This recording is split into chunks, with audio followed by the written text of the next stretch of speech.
म्हसवड शहराचे ग्रामदैवत व लाखो भाविकांचे श्रद्धास्थान असलेल्या श्री सिद्धनाथ व माता जोगेश्वरी देवीचा रथोत्सव यंदा 13 डिसेंबर रोजी म्हणजे बुधवार या दिवशी संपन्न होत आहे। या दिवशी खरं तर श्रींच्या उत्सव मूर्ती ज्या रथात विराजमान केल्या जातात आणि त्या रथातून या उत्सव मूर्तीची संपूर्ण म्हसवड शहरातून नगर प्रदक्षिणा केली जाते। तो हा श्रींचा रथ या माझ्या पाठीमागे आपण पाहू शकता की हा तो श्रींचा रथ आहे।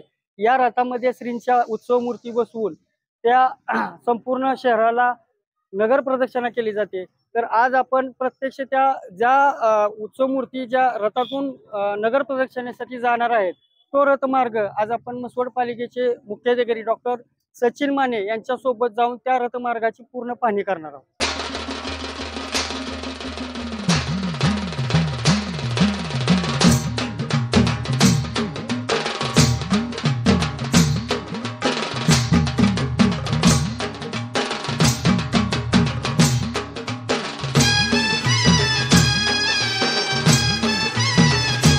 आपण आता मानगंगा नदी पात्रात आलेलो असून या ठिकाणी आपण पाहू शकता की माझ्या पाठीमागे जो रस्ता आहे त्या रस्त्याकडून श्रींचा रथ या नदीत असा उतरला जातो आणि इथून पुढे तो असा नदीतूनच पुढे जात असतो। तर या नदी पात्रातून पहिल्यांदाच रथ आता एक 5 ते 7 वर्षाची पूर्वी ही परंपरा खंडित झाली होती, परंतु आता परत ही नव्याने परंपरा सुरू होत असल्यामुळे भाविक भक्तांमध्ये या रथमार्गा बद्दल खूप उत्सुकता असून हा जो रथ जाणार आहे हा नदीपात्रातून जात असल्यामुळे या मानगंगा नदीपात्राची साफसफाई सध्या म्हसवड पालिकेकडून सुरू असून आपण पाहू शकता की माझ्या पाठीमागे जो जेसीबी आहे या जेसीबीच्या सहाय्याने हा रथमार्ग तयार करण्याचे काम सुरू आहे।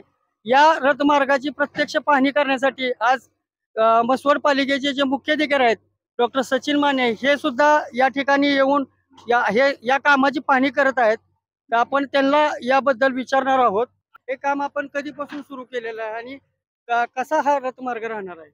श्री सिद्धनाथ यात्रा 2023 या यात्रेचा मुख्य दिवस नाथ महाराजांची आपली नगर प्रदक्षिणाची पारंपरिक रथातून होती। तो यावर्षी रथमार्ग मानगंगा नदीपात्रातून घेण्याचं निश्चित झालेलं आहे। त्या अनुषंगाने आपण गेल्या 10 ते 12 दिवसापासून नदीपात्रात जे काही खड्डे पडले होते ते 2 जेसीबीच्या साहाय्याने नगर परिषद कर्मचारी व ऑपरेटर यांच्या साहाय्याने आपण ते सपाटीकरण केलेलं आहे।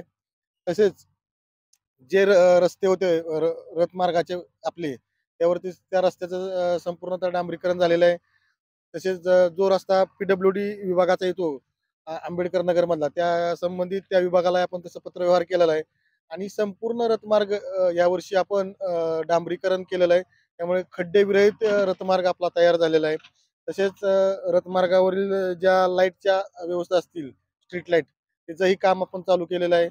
हायवे जो आहे आपला MSRDCचा त्यावरती आता आपण तोही पाहूया। त्यावरती आपण आता लाईटचं काम संबंधित ठेकेदारामार्फत सुरू आहे। ज्या शहरातील लाईटची व्यवस्था असेल नगरपालिकेची स्ट्रीट लाईट त्याची आपण ज्या बंद आहेत त्या रिप्लेस करण्याचं काम सुरू केलेलं आहे। शहरातील स्वच्छतेच्या संदर्भात ही काम चालू आहे।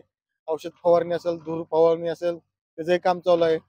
तसेच जे भाविक येणार आहेत ज्या मुख्य यात्रेच्या दिवशी त्या अनुषंगाने आपण आपल्या नगर परिषदेचे 2 मोबाईल टॉयलेट जिल्ह्यातून तसेच सोलापूर जिल्ह्यातील माळशिरस मधून नातेपुते या नगरपंचायतीमधूनही आपण फिरते शौचालय आणणार आहोत। तसेच अग्निशमन वाहनांची व्यवस्था करण्यात आली आहे। सांगली जिल्ह्यातील विटा नगर परिषदेतून एक वाहन उपलब्ध करून घेणार आहोत। तसेच रहमतपूर नगर परिषदेचे आणि म्हसवड नगर परिषदेचे एक वाहन अशी केलेली आहे। भाविकांना येणाऱ्या पिण्याच्या पाण्याच्या व्यवस्थेसाठी टँकरची व्यवस्था केलेली आहे। तसेच भाविकांच्या वाहनांसाठी आपण पार्किंगची 4 ठिकाणी व्यवस्था केलेली आहे। एकंदरीत यात्रा भाविकांना सुरळीत व सुखरूपपणे पार पाडावी यासाठी नगर परिषदेने जे आवश्यक काम आहेत ते कामं केलेले आहे।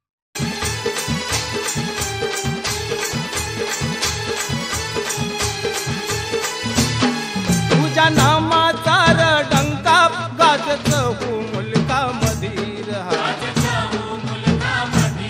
रिद्धी सिद्धीचा तू देव ध्यान ठेवी तो आम्हावरील तुझ्या भेटीला जीव तुरीला तुझ्या भेटीला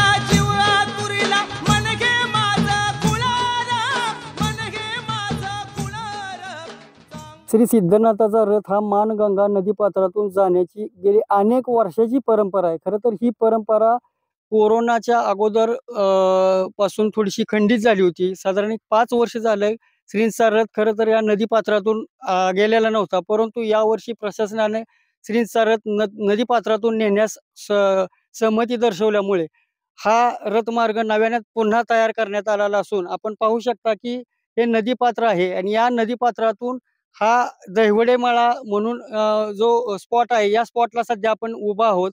या ठिकाणाहून श्रींचा रथ असा समोर पुढे जाणार असून तो पुढे शिंगणापूर चौक या ठिकाणी जाऊन तिथून पंढरपूर रस्त्याने पुढे निघत असतोय.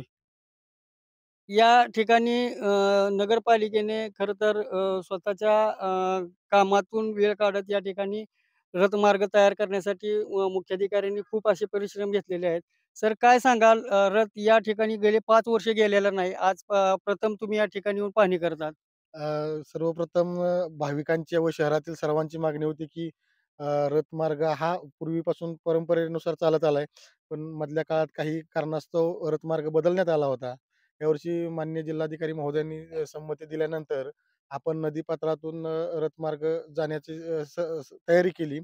जे नदीपात्रात जे खड्डे पडले होते ते आपण सर्व खड्डे बुजवले व रथमार्ग हा सुस्थितीत व भाविकांना कोणतीही अडचण येणार नाही याची आपण काळजी घेतलेली आहे. आता हा रथ नदीपात्रातून वरती येण्याचे म्हणजे जमिनीवर येण्याचा हा भूभाग आहे.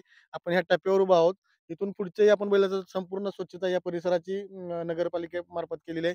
त्यामुळे भाविकांना या ठिकाणी कोणतीही अडचण येणार नाही याची दक्षता घेण्यात आलेली आहे.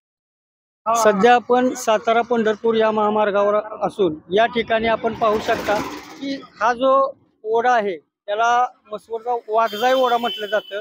या ठिकाणी श्रींचा रथ ज्यावेळेस येतो त्यावेळेस मसवड व परिसरातील भाविक या मोठ्या प्रमाणात या ठिकाणी गुलाल खोबऱ्याची रथावर उधळण करत असतात. त्याचबरोबर ज्यांची नवसाची जी मुलं असतात ती या ठिकाणी रथावरून टाकण्याचा जो प्रकार म्हणतात नवस पूर्तीचा जो उत्सव असतो तो या ठिकाणी केला जातो. त्यामुळं या परिसराला खरं तर या रथमार्गात खूप असे महत्त्व आहे.